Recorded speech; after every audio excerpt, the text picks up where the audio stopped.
If you're looking to invest but have limited funds, then this is the video for you.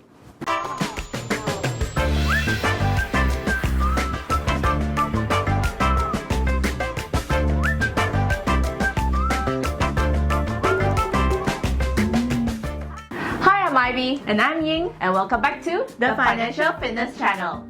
Our channel is all about personal finance and personal development. So if you like all of these topics, then feel free to subscribe down below.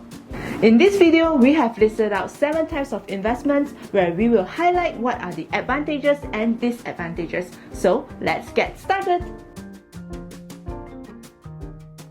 ASB is a type of unit trust investment for Malaysian Bumiput Trust. The good thing about ASB is that there is no upfront fee or management fee, and the investments made are controlled by the government, so it is quite low risk. Another great feature of ASB is that it provides you an option for you to take up a loan should you have no capital to invest. Generally, the interest given are between 5 to 8%. Even though ASB is low risk, but it is not entirely zero risk, as the returns are not guaranteed. And so, if you do plan to take a loan, take note that if the return given is lower than the loan interest, you'll end up having a negative return instead.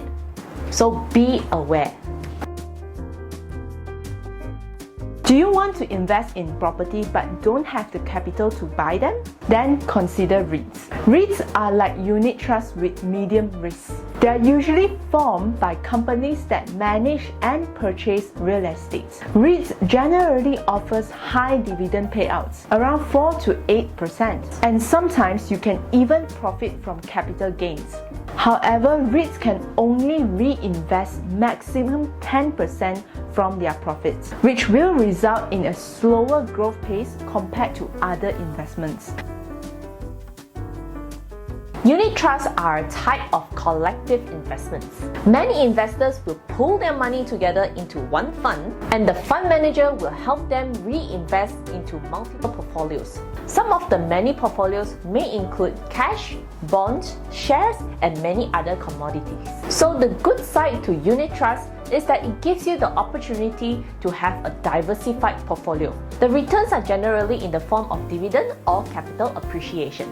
However, take note that investing into unit trusts generally has sale charge up to 5%, and many other charges such as management fee, trustee fee, and many more.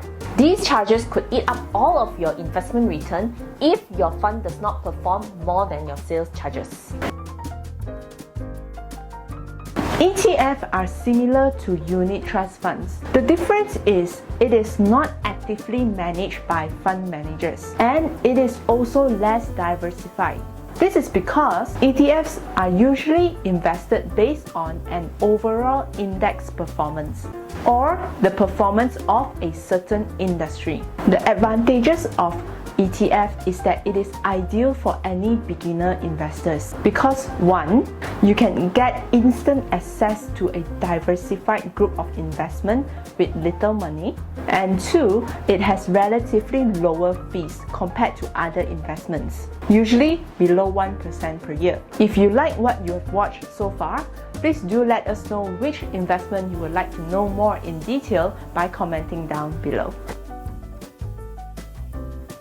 These companies usually provide high-quality service or well-known products. They are usually strong against economic downturn, so there are lower chances that they may go bankrupt. People love buying blue-chip stock because they regularly gives a good amount of dividend returns. So this is good for any investors who wants a regular income from their stock investment. The downside of a blue-chip stock is that it is relatively more expensive.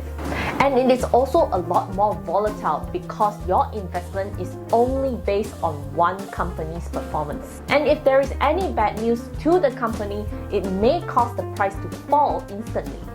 And so, if you are risk averse and not well informed, then you should not use stock as a short-term investment.